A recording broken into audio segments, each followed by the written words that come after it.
Okay, dear children, now in this lecture we are going to study the concept of genetic mutation. What is the genetic mutation? Living organism can produce new individuals like themselves due to genes only, and some of those genes are transmitted to the next generation without any changes. We have studied the definition of heredity in the first lecture. It is the transfer of the biological characters via genes. So biological characters or some characters of parents are transmitted via genes to the offsprings. Offsprings means next generation to their new individuals.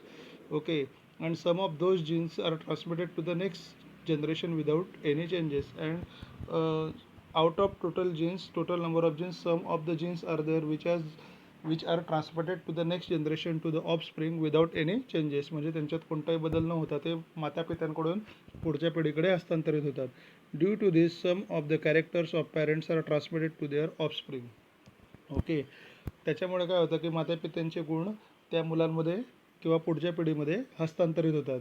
Because those genes are transmitted without any changes. However sometimes sudden changes occur in those genes.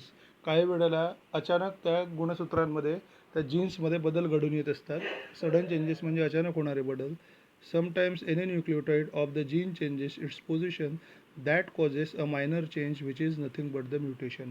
काही वेळेला जे nucleotide असतात adenine, thymine, guanine, cytosine, ATGC, that out of those nucleotide, any nucleotide can it changes its position. Any nucleotide if changes its position, it causes a minor change which is nothing but the mutation. Okay, now let us okay, now from this diagram let us study the concept of the mutation. This is the main sequence of the nucleotide. Okay, TAACTGCAGGT. This is the main sequence. Now what is the replacement is taking place here? Now you see here TAAC is the sequence of the nucleotide as per the main sequence. But from here, if you will observe, ahead of C there is a TGC in the main sequence. Now here thymine is replaced by guanine, guanine is replaced by adenine, and cytosine is replaced by thymine. So this is the replacement. So this is nothing but the mutation. Why mutation? Because nucleotides have changed their place. This is the TGC. This TGC is replaced by GAT, and rest of the sequence is same as the main sequence. So this type of change in a position of the nucleotide from its original position is called genetic mutation. The genetic mutation may be minor or it may be a major. Okay, some mutations some mutations may be minor but some may be considerable. For example, mutation may cause the genetic disorder like sickle cell anemia. This is everlasting process. Everlasting process म्हणजे शेवटपर्यंत चालणारी प्रक्रिया आहे. And it is one of the proof of Darwin's theory of selection. Okay, one of the proof of Darwin's theory of selection म्हणजे ते Darwin's थेरीच्या सिलेक्शनचं काय आहे, एक प्रूफ आहे. Darwin's theory of natural selection म्हणजे नैसर्गिक निवडीचा सिद्धांत डार्विनचा, तो आपण पुढे बघणार आहे. नाव next you see what is the function of the appendix in our digestive system. Appendix, see this appendix is not having any function in our digestive system. It is a useless organ. Are our wisdom teeth really useful for chewing the food? No. wisdom teeth म्हणजे अक्कलदात, त्याचा काही उपयोग होत नाही. chewing the food म्हणजे अन्न चावण्यासाठी. our wisdom teeth are useless, not useful for chewing the food. Why did the huge animals like dinosaur become extinct? Okay, it is because of the evolution that takes place from a long year ago. Okay, that we are going to study in the concept of evolution. Why are many species of the animals and bird getting extinct? Extinct म्हणजे लोप पावणे. Extinct होणे म्हणजे काय, लोप पावणे म्हणजे ते पुन्हा आता पृथ्वी तलावर तुम्हाला दिसणार नाही, त्याला एक्स्टिंक्ट होणे म्हणतात, बरोबर. So that is the meaning of extinction. So Y those species of animals and bird getting extinct? This is because of the evolution. Because of the evolution. Now let us study the concept of evolution. Okay, what is the evolution? Evolution is the gradual change occurring in the living organisms over a long duration. म्हणजे दीर्घकाळाकरता सजीवांमध्ये काही gradual चेंजमध्ये काही बदल संथ गतीने होत असतात. Gradual change म्हणजे काय, संथ गतीने होणारे बदल, हळूवार गतीने होणारे बदल. ओके, त्याला ग्रॅज्युअल चेंज म्हणतात. those changes are taking over a long duration. This is nothing but the evolution. So evolution is the gradual change occurring in the living organisms over a long duration. दीर्घ कालावधीमध्ये सजीवांमध्ये जे संथगतीने बदल होतात त्याला उत्क्रांती असं म्हणतात. So evolution is the gradual change occurring in living organisms over a long duration. This is a very slow going process through which development of organism is achieved. ही फार संथ गतीने किंवा हळूवार गतीने चालणारी प्रक्रिया आहे. तिच्यामधून सजीवांची काय होत असतं, सजीवांचा विकास होत असतो. All the stages in changes occurred in the various components ranging from stars and planets in the space to the biosphere present on the earth should be included in the study of the evolution. म्हणजे evolution म्हणजे उत्क्रांती ही अशी प्रक्रिया की ज्याच्यामध्ये प्रत्येक component म्हणजे घटकांचा काय केला जातो, अभ्यास केला जातो. उत्क्रांतीमध्ये विचार केला जातो. विश्वामध्ये जे स्टार्स म्हणजे तारे अँड प्लॅनेट्स आहेत म्हणजे ग्रह आहेत त्यांच्या स्टेजेसमध्ये म्हणजे त्यांच्या अवस्थांमध्ये सुद्धा बदल घडून येतात. त्यांच्या अवस्थांमध्ये बदल घडून येण्यापासून ते there is a biosphere on the earth, पृथ्वीवर जे जीवावरण आहे त्याच्यामध्ये सुद्धा चेंजेस घडून येतात म्हणजे बदल घडून येतात. All this things are included in the study of the evolution. या सर्व प्रक्रिया उत्क्रांतीमध्ये काय केला जातो याचा अभ्यास केला जातो.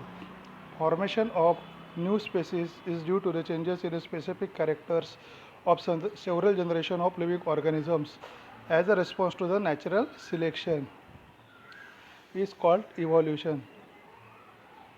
Okay, see here, formation of new species to the changes in specific characters of several generations of living organisms as a response to the natural selection is called evolution. As a response to natural selection म्हणजे काय, म्हणजे नैसर्गिक निवडीचा सिद्धांताला प्रतिसाद म्हणून काय आहे की नवीन प्रजातींची निर्मिती होत असते.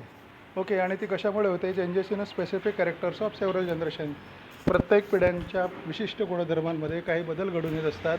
त्या बदल घडून आल्यामुळे नवीन प्रजातींची निर्मिती होते आणि ती नवीन प्रजातींची निर्मिती म्हणजे काय, response to the natural selection. नैसर्गिक निवडीच्या सिद्धांताला काय असतो, तो प्रतिसाद असतो आणि त्याला इव्हॉल्युशन असं म्हणतात. So this is also the another definition of evolution. Formation of new species due to changes in specific characters of several generation in living organism as a response to the natural selection.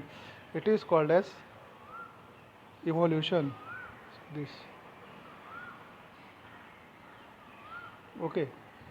Formation of new species due to changes in specific characters of several generation. म्हणजे प्रत्येक पिढ्यांमध्ये जे specific character असतात त्यांच्यामुळे त्या several characters जे असतात specific त्यांच्यामध्ये चेंजेस घडून येत असतात. त्यांच्यात चेंजेस घडून आले की इव्हॉल्युशन होतं.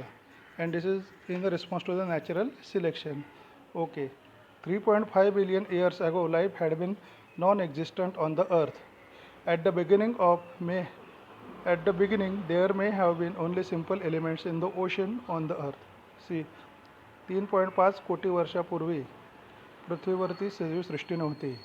At the beginning सुरुवातीला there may have been only the simple elements in the ocean on the earth and simple type of organic and inorganic compounds may have been formed from those. बरोबर, 3.5 कोटी वर्षांपूर्वी पृथ्वीवरती काय नव्हते, सजीव सृष्टी नव्हती. त्यावेळेला ओशन म्हणजे महासागरामध्ये साधे असे सिंपल घटक होते म्हणजे साधे असे घटक होते. बरोबर, आणि त्या घटकांमध्ये कोणकोणते घटक होते, ऑर्गॅनिक अँड इनऑर्गॅनिक कंपाऊंड्स म्हणजे कार्बनिक पदार्थ आणि अकार्बनिक पदार्थ निर्माण झाले. त्यापासून त्या सिंपल म्हणजे ते साधे मूलद्रव्य होते. त्या साध्या मूलद्रव्यांपासून ऑर्गॅनिक आणि इनऑर्गॅनिक मूलद्रव्यांची निर्मिती झाली. म्हणजे ऑर्गॅनिक म्हणजे कार्बनी मूलद्रव्य आणि इनऑर्गॅनिक एलिमेंट म्हणजे अकार्बनी मूलद्रव्य. So what is the meaning of this, again I will explain.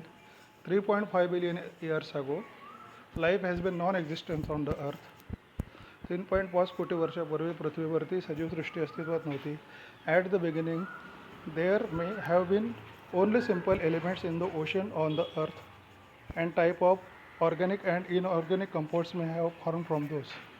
बरोबर, आणि मग त्यावेळेला पृथ्वीवरती महासागरामध्ये साधे मूलद्रव्य होते. ओके, आणि त्या मूलद्रव्यांपासून ऑर्गॅनिक आणि इनऑर्गॅनिक एलिमेंट्सची निर्मिती झाली. Complex compounds like proteins and nucleic acids may have form over a long period from those simple compounds.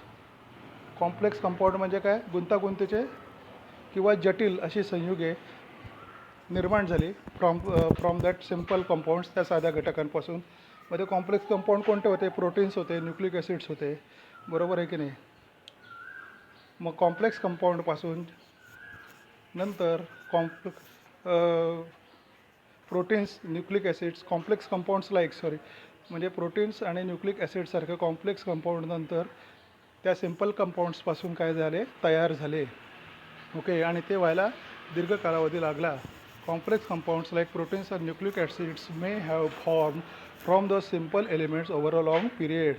First primitive type of cell may have been formed from the mixture of different types of organic and inorganic compounds. First primitive cell म्हणजे काय? पहिली आदिपेशी. Primitive म्हणजे आदिपेशी. पहिली आदिपेशीची होती ती या सर्व inorganic म्हणजे अकार्बनिक आणि ऑर्गॅनिक कंपाऊंडपासून तयार झालेली होती. बघा, first primitive cell type of cell may have been formed from the mixture of different type of inorganic and organic compounds. Number of those cells may have increased at the cost of surrounding chemicals. There may have been some differences among those cells, and according to the principle of natural selection, some may have shown the good growth and some may have perished and could not adjust with the surrounding.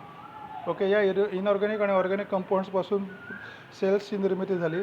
Okay, इथून हे बघा, first primitive सेलपासून इथपर्यंत हा paragraph महत्त्वाचा आहे. First primitive cell type of cells may have been form from the mixture of different types of organic and inorganic compounds. वेगवेगळ्या प्रकारच्या अकार्बनी आणि कार्बनी संयुगांच्या मिश्रणातून पहिली आदिपेशी तयार झाली. Number of those cells may have increase at the cost of surrounding chemicals. म्हणजे अवतीभोवतीच्या रसायनांमुळे ऑर्गॅनिक आणि इनऑर्गॅनिक कंपाऊंड्सच्या मुळे काय झालं? त्याच पेशींची संख्या वाढली. There may had been some differences among those cells, and according to the principle of natural selection some may have shown good growth and some may have perished which could not adjust with the surrounding. Okay, त्या पेशींची संख्या वाढली, पण according to the principle of natural selection, पण नैसर्गिक निवडीच्या सिद्धांतानुसार त्याच्यातल्या काही पेशी या जिवंत राहिल्या, आणि ज्या पेशी जिवंत राहू शकल्या नाही त्यांचा काय झाला? विनाश झाला. त्या नष्ट पावल्या, कारण त्या सराउंडिंग ॲटमॉस्फिअरशी जुळून घेऊ शकल्या नाही. Okay, so for this lecture this much is sufficient. Thank you.